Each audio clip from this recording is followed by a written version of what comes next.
nongere mbahe ikaze mwese abaduteze amatwi. Iyi ni Elisa Media, ngiye muri kumwe ni Elisa Tuyishimire.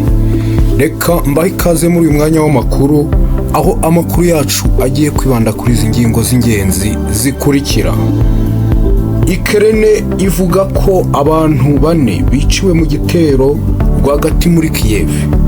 Naho Israeli leta yayo yemeje ko ahari amasezerano y'agahenge muri Gaza ndetse n'irekurwa ry'abashimuswe.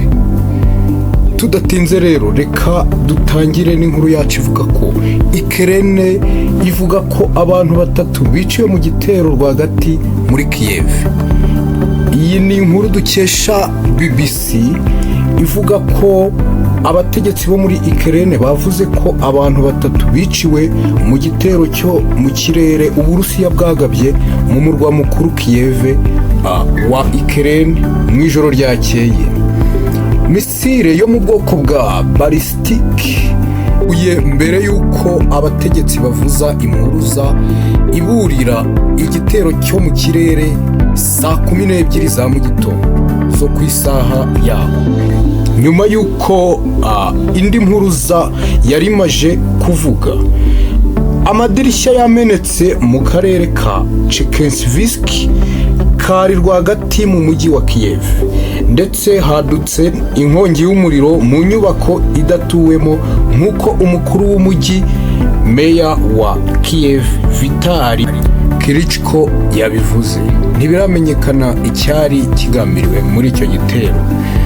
Mbere abategetsi bari batangaje ko abantu bapfiriye muri icyo gitero, aho byabereye hacukutse umwobo munini mu muhanda uri hanze y'agace k'ubucuruzi ko muri uwo mujyi kagizwe n'inyubako ndende y'ibirahure, nayo yangiritse cyane bitewe na misile ya kabiri yatewe.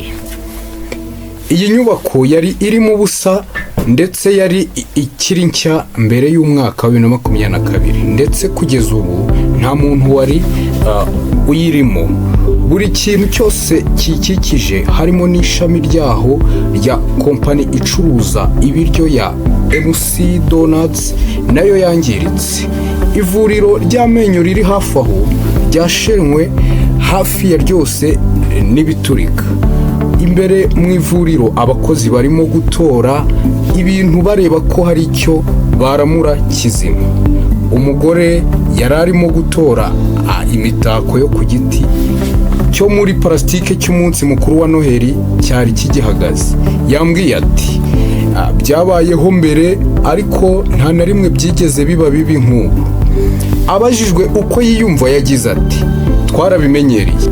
Hari undi mugabo wari urimo kuva mu macumbi ari hafi aho yavuze uko ibiturika byo mu gitondo cya kare uyu munsi byari bimeze. Oscar yagize ati byari ibiturika 3 bikurikirana, nuko hazamuka umuriro mwinshi mu kirere ndetse inyubako iratigita, byasakuzaga cyane. Nahise mbyuka ako kanya ndetse numvaga n'urukuta rurimo gutigita. Ubwo icya 3 cyakubitaga byari biteye ubwoba cyane. Mu gitondo cyo kuri uyu wa gatandatu amatsinda y'abakora ubutabazi bwihuse hamwe na polisi bari bari ahantu hose, ndetse umuhanda munini wari ufunzwe. Umugabo wambaye imyenda ya gisirikare yari arimo atora ibice by'icyuma by'ibara risa n'ivu bigaragara nk'igice cya misile. Video zatangajwe ku mbuga za interinete zagaragaje imodoka irimo gushya n'amazi arimo kumanuka mu muhanda wuzuyemo amazi nyuma gato y'ibyabaye. Klitschko yavuze ko ubwirinzi bw'ikirere bwari burimo gukora mu nkengero za Kiev. Iki gitero cya kabiri cyiciwemo abantu kibaye nyuma y'uko muri uku kwezi hari ikindi gitero kibasiye uyu mujyi wa Kiev ku bunani cyiciwemo abantu 2.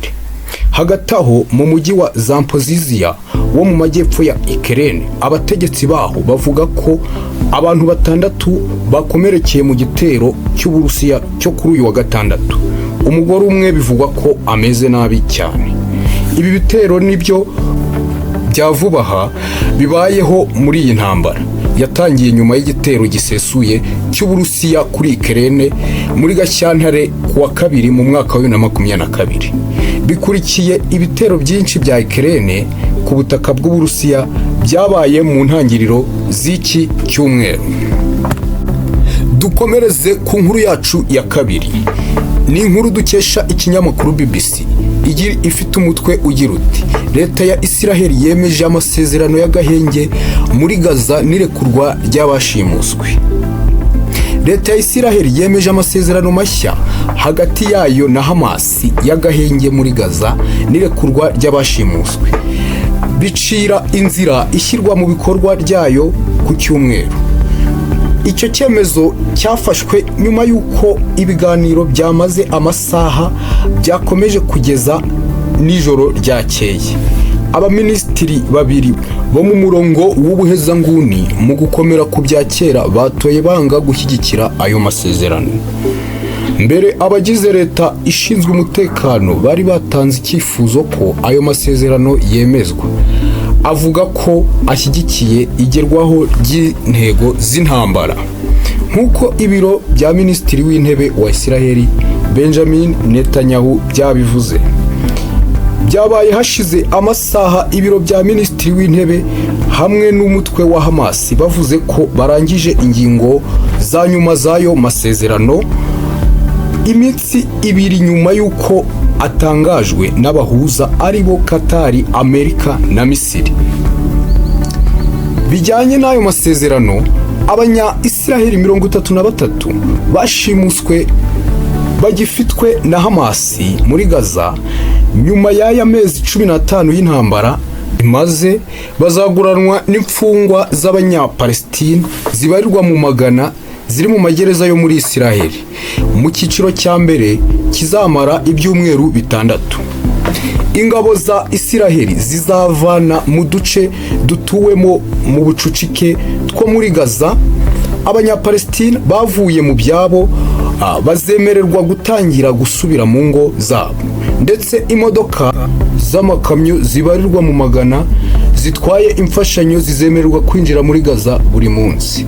Ibiganiro ku cyiciro cya kabiri cyitezweho gutuma abashimuswe basigaye barekurwa, ingabo za Isiraheli zose zikava muri Gaza, ndetse no kugarura ituze rirambye. Bizatangira ku munsi wa 16. Icyiciro cya gatatu ari nacyo cya nyuma kizabamo kongera kubaka Gaza, ibintu bishobora kumara imyaka, n'itahanwa ry'imirambo yose yaba isigaye y'abashimuswe. Katari yavuze ko abashimuswe bagiye kurekurwa mu cyiciro cya mbere bazaba barimo abasivile, ab'abagore, abasirikare b'abagore, abana, abageze mu zabukuru n'abasivile barwaye n'abakomeretse. Isiraheli ivuga ko abashimuswe 3 bitezwe kurekurwa ku munsi wa mbere w'agahenge, naho andi matsinda matoya y'abantu azarekurwa bya hato na hato mu gihe cy'ibyumweru 6 biri imbere. Igisirikare cya Isiraheli cyatangiye igikorwa cyo gusenya Hamas ifatwa na Isiraheli, Amerika n'ibindi bihugu nk'umutwe w'iterabwoba. Mu gusubiza ku gitero cyambukiranya umupaka kitari cyarigeze kubaho, Hamas yagabye muri Isiraheli ku matariki ya 7 n'icumi Ukwakira mu mwaka wa 2023. Cyiciwemo abantu bagera hafi ku 1200, naho abandi 251 barashimutwa. Kuva icyo gihe abantu barenga 43,870 bamaze kwicirwa muri Gaza, nk'uko Minisiteri y'Ubuzima igenzurwa na Hamas ibivuga. Benshi mu baturage miliyoni 2,300 ba Gaza nabo bataye ingo zabo. Ibintu byarangiritse ahantu henshi, ndetse hari ibura rikomeye ry'ibiribwa, ibitoro, imiti n'ahantu ho kwikinga kubera ingorane ihari yo kugeza imfashanyo ku bazikeneye. Isiraheli ivuga ko abantu 94 bashimuswe bagifitwe na Hamas. Muri bo 34 bafatwa ko bapfuye. Ikindi hari abasirikare 4 ba Israel bashimuswe mbere y'intambara, 2 muri bo bakaba barapfuye. Ayo matora ya leta ya Israel yari yitezwe kuba kuwa 4, ariko iyo nama yo gutora iratinzwa nyuma y'uko Netanyahu ashinje Hamas kwisubiraho kuri bimwe mu byo yemeye muri ayo masezerano. Hamas ariko yahakanye icyo kirego. Mu masaha yo mu gitondo cy'ejo kuwa 5, ibiro bya Minisitiri w'Intebe wa Israel byatangaje ko itsinda rya Israel riri mu biganiro i Doha mu murwa mukuru wa Qatar ryageze ku musozo w'amasezerano. Hamas nayo yasohoye itangazo ivuga ko inzitizi zari zavutse zijyanye n'ingingo zo mu masezerano zakemutse mu gitondo cya kare cyo kuri uyu wa 5. Byaba bisobanuye ko Hamas noneho ahari igiye kugera ku musozo, ikaba yemeye ibiganiro by'agahenge. Ibi ni ibintu bikwiriye kwishimirwa, ni ibintu isi yacu ikwiriye kwishimira. Iyo wumva hirya no hino intambara z'urudaca, erega umuntu buriya aba ari nkundi. Kandi ikindi buriya ngo intambara irasenya ntabwo yubaka. Ibi rero byatumye abaturage bishimira iki cyemezo, bajya mu mihanda barishima cyane, barabyina bavuga bati iki cyemezo rwose cyari ngombwa, cyari gikwiriye gufatwa. Ibi rero ni ibintu byo kwishimirwa cyane ko Hamas yaba irimo igenda igera ku musozo, amahoro akaboneka muri kariya gace. Nibyo natwe tuba dushaka kugira ngo isi yacu itekane. Murakoze cyane, ciao.